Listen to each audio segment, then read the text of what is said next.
जय माता रानी दोस्तों, मैं सीमा आप सभी का स्वागत करती हूँ आपके अपने चैनल राधा कृष्ण ऑफिशियल में। उम्मीद करती हूँ आप लोग बहुत ही अच्छे होंगे। तो ये बताने के लिए कमेंट बॉक्स में जय माता दी जरूर लिखिएगा। तो चलिए दोस्तों, आज हम इस वीडियो में जानेंगे कि साल 2025 में वट सावित्री का व्रत कब किया जाएगा, गर्भवती महिला इस व्रत को करे या ना करे, पीरियड में हम इस व्रत को कैसे करें, किस प्रकार से करें, और पहली बार क्या हम इस व्रत को उठा सकते हैं, इस दिन हमें क्या करना चाहिए, क्या नहीं करना चाहिए, और नहाए खाए से लेकर के और पारण तक के सभी महत्वपूर्ण बातें आज हम इस वीडियो में जानेंगे। तो आप लोग वीडियो के लास्ट तक बने रहिएगा। आप लोगों को वट सावित्री व्रत से संबंधित सभी महत्वपूर्ण बातें जानने को मिलेगा। तो चलिए वीडियो को शुरू करते हैं और जान लेते हैं सभी महत्वपूर्ण बातें। तो सबसे पहले बता दूं दोस्तों कि वट सावित्री का जो व्रत है वो ज्येष्ठ मास के कृष्ण पक्ष की अमावस्या तिथि के दिन वट सावित्री का व्रत किया जाता है। ठीक है, बहुत सारे जगहों पे ज्येष्ठ पूर्णिमा के दिन किया जाता है, लेकिन अधिकतर जगह पर ज्येष्ठ अमावस्या के दिन ही वट सावित्री का व्रत किया जाता है। तो ये जो व्रत है ना, वो हर सुहागिन महिला अपने अखंड सुहाग के लिए, अपने पति के लंबे आयु के लिए इस व्रत को करती है। लेकिन बता दूं कि बहुत सारे घरों में ये व्रत नहीं सहता है, नहीं चलता है, तो वो लोग अपने घर का नियम देख लेंगे। जिसके घर में अगर नहीं सहता है तो वो लोग नहीं करेंगे, क्योंकि कोई भी कार्य हमें आगे आगे नहीं करनी है। ठीक है, तो बता दो दोस्तों कि अब की बार वट सावित्री का जो व्रत है वो 26 मई को पड़ा है, दिन है सोमवार।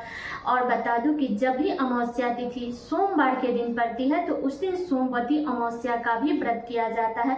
तो बता दूं कि सोने पे सुहागा हो गया है, क्योंकि दोनों सुहाग की व्रत एक ही दिन पड़ा है। और बता दो दोस्तों कि वट सावित्री के व्रत में हम वट वृक्ष की पूजा करते हैं और सोमवती अमावस्या में हम पीपल वृक्ष की पूजा करते हैं। तो आप लोग इस दिन अगर दोनों वृक्ष मिल जाता है तो आप लोग पूजा कर लीजिएगा। ठीक है, लेकिन हमें फेरी एक ही वृक्ष की लगानी है, या तो वट वृक्ष की लगाएं या पीपल वृक्ष की लगाएं, लेकिन आप लोग एक ही वृक्ष का फेरी लगाइएगा। पूजा पाठ दोनों वृक्ष का कर लीजिएगा। ठीक है, तो इस व्रत में बता दूं कि नहाए खाए का बहुत ही अधिक महत्व होता है। तो हमें नहाए खाए 25 मई को करना है, दिन है रविवार। हमें सोमवार के दिन, अमावस्या के दिन बाल नहीं धोनी चाहिए। एक तो किसी भी सुहाग के व्रत में हमें उस दिन बाल नहीं धोनी चाहिए, और दूसरा कि अमावस्या के दिन सुहागिन महिलाओं को बाल नहीं धोनी चाहिए। इस बात का ध्यान रखिएगा। तो आप लोग रविवार के दिन बाल धो करके स्नान कर लीजिएगा, और इस दिन आप लोग शुद्ध सात्विक भोजन कीजिएगा। लहसुन, प्याज, मसूर का दाल, मूली, गाजर, ये सब चीज़ों का सेवन मत कीजिएगा। बैगन का सेवन मत कीजिएगा।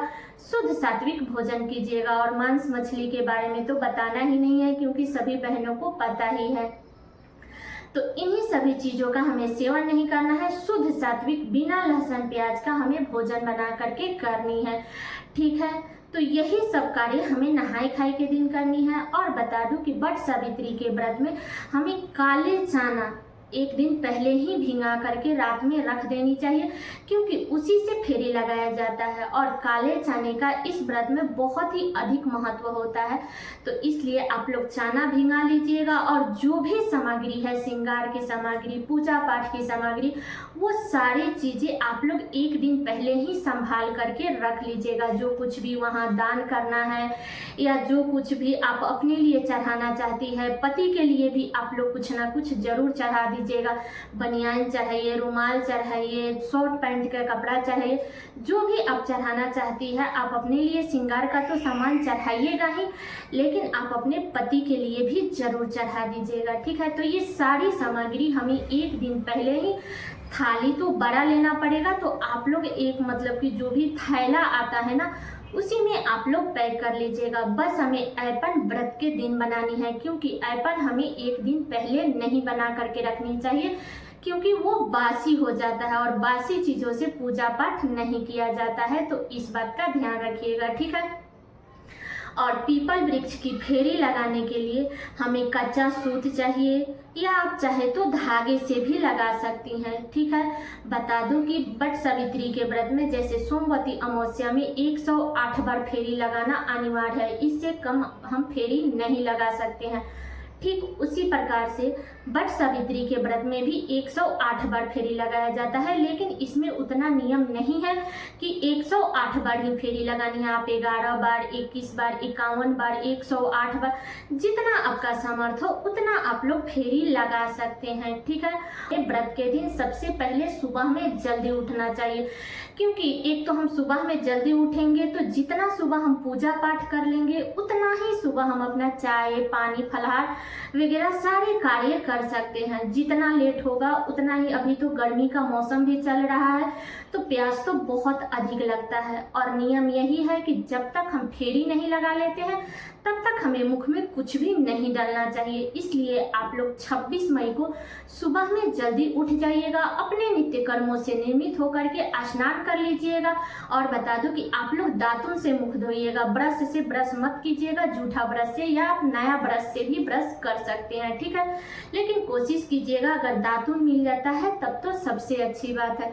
तो आप लोग स्नान कर लीजिएगा, स्नान करने के बाद में साफ स्वच्छ वस्त्र धारण कर लीजिएगा। बता दो कि इस व्रत में लाल पीला वस्त्र धारण करके ही हमें पूजा पाठ करनी चाहिए। अगर आपके पास में शादी का जोड़ा है तो आप वो भी पहन सकती है, कोरा साड़ी भी पहन सकती है, या कोई भी धुला खींचा साड़ी है तो आप लोग पहन सकती है। लेकिन अगर आपके पास में शादी का चुंदरी है तो वो आप लोग जरूर ओढ़ लीजिएगा। ठीक है, तो ये भी बातें क्लियर हो गई। तो आप लोग क्या कीजिएगा कि इस दिन 16 श्रृंगार कीजिएगा, सिंदूरा से सिंदूर लगाइएगा, पैर में महावर लगाइएगा, बिंदी सिंदूर मतलब जो भी श्रृंगार आता है तो आप लोग इस दिन 16 श्रृंगार कीजिएगा। एक दिन पहले आप अपने हथेली में मेहंदी जरूर लगा लीजिएगा। ठीक है, और बता दो दोस्तों कि बहुत सारे जगहों पे वट वृक्ष के पास में सिंदूरा लेकर के जाया जाता है और बहुत सारे जगहों पे नहीं जाया जाता है। तो आप अपने घर का नियम देख लीजिएगा।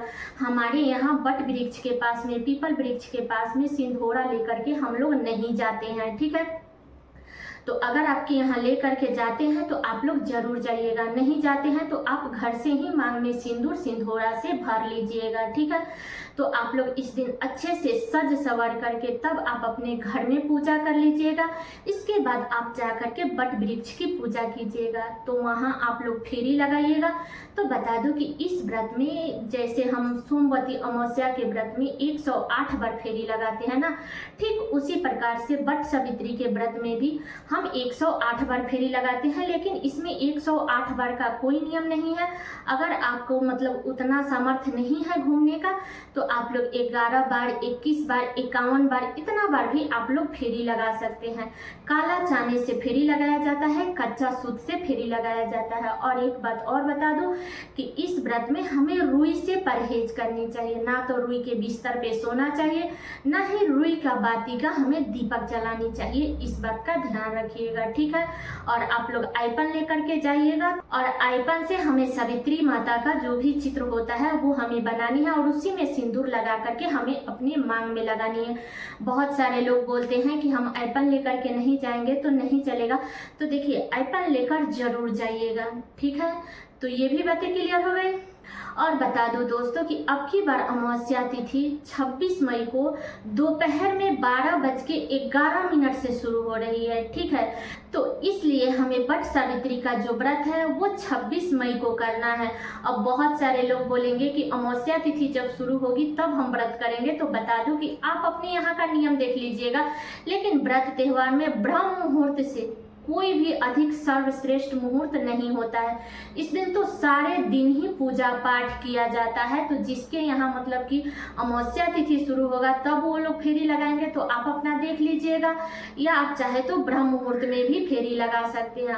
स्नान दान का जो शुभ मुहूर्त रहेगा वो अगले दिन रहेगा। ठीक है, तो 25 मई को हमें नहाय खाय करनी है, 26 मई को वट सावित्री का व्रत करनी है और 27 मई को व्रत का पारण करनी है। ठीक है, तो बता दो दोस्तों कि बहुत सारे जगहों पे कलश स्थापना करके तब इस व्रत को किया जाता है। बहुत सारे लोग घर में भी करते हैं, बहुत सारे लोग वट वृक्ष के पास में भी करते हैं। तो आप अपने यहाँ का नियम देख लीजिएगा।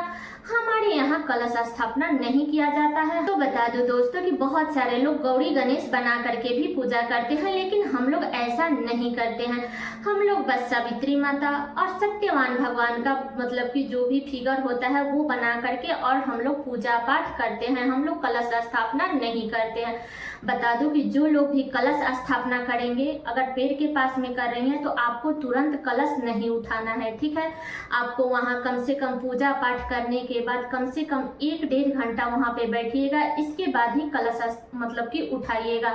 और जो लोग भी घर में कलश स्थापना किए हैं तो वो लोग अगले दिन उठाएंगे, इस बात का ध्यान रखिएगा। तो इसी नियम विधि के साथ में हमें वट सावित्री माता की पूजा करनी है। इसके बाद में वहाँ से आकर के हमें पति को प्रणाम करनी है और इसमें 2 पंखा लगता है, एक हम दान करते हैं और एक हम जिस पंखे से हम वट सावित्री माता को पंखा मतलब झेलते हैं उसी पंखे से हम अपने पति को भी झेलते हैं, ठीक है। तो आप घर पे आकर के आप अपने पति का पूजन कीजिएगा, जो भी प्रसाद है वो उनको खाने के लिए दीजिएगा, पंखा झेलिएगा, प्रणाम कीजिएगा।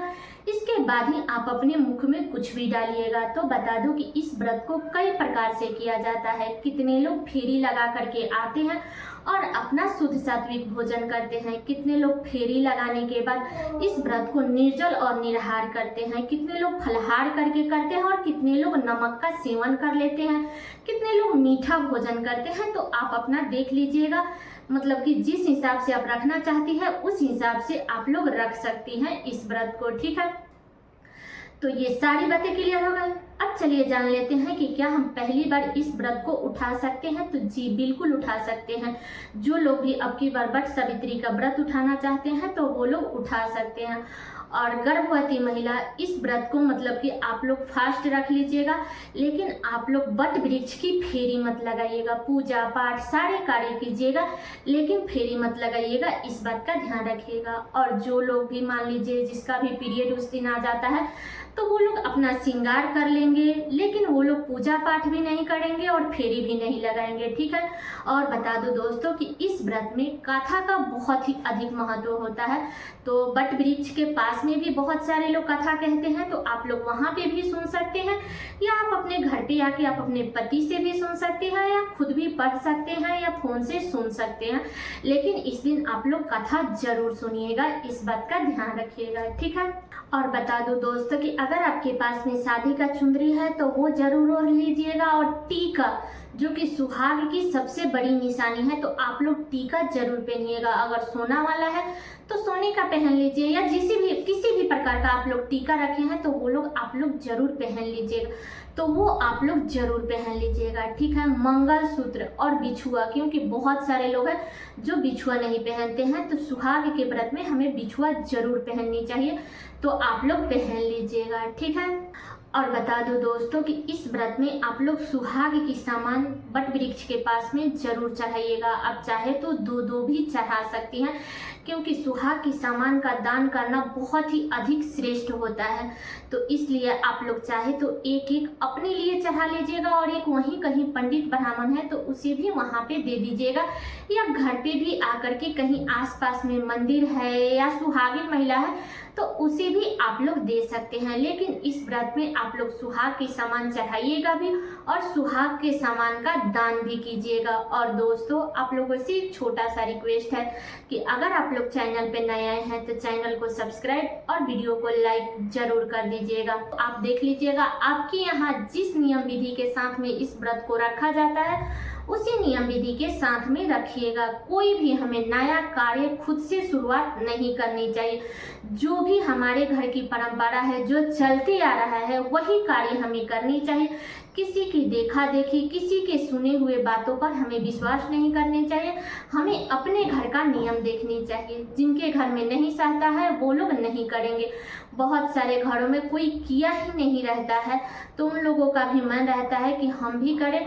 तो अगर आप चाहे तो कर सकती हैं, ठीक है। लेकिन आप अपने घर के बड़े बुजुर्ग से पूछ करके, उनसे सलाह ले करके, अगर वो लोग सहमति देते हैं तो ही आप लोग कीजिएगा। अगर वो लोग मना करते हैं तो तो आप लोग मत कीजिएगा। तो इस बात का ध्यान रखिएगा। तो इसी नियम विधि के साथ में हमें वट सावित्री माता की पूजा करनी है, सत्यवान भगवान की पूजा करनी है और अपने अखंड सुहाग के लिए कामना करनी है कि हे वट सावित्री माता, आप हमारे सुहाग को हमेशा बनाए रखिएगा कि जब तक मैं जीऊं तब तक मैं ऐसे ही सज सवर करके आपका हर साल पूजा पाठ करूं। ठीक है, तो यही हमें सावित्री माता से, सत्यवान भगवान से हमें प्रार्थना करनी है।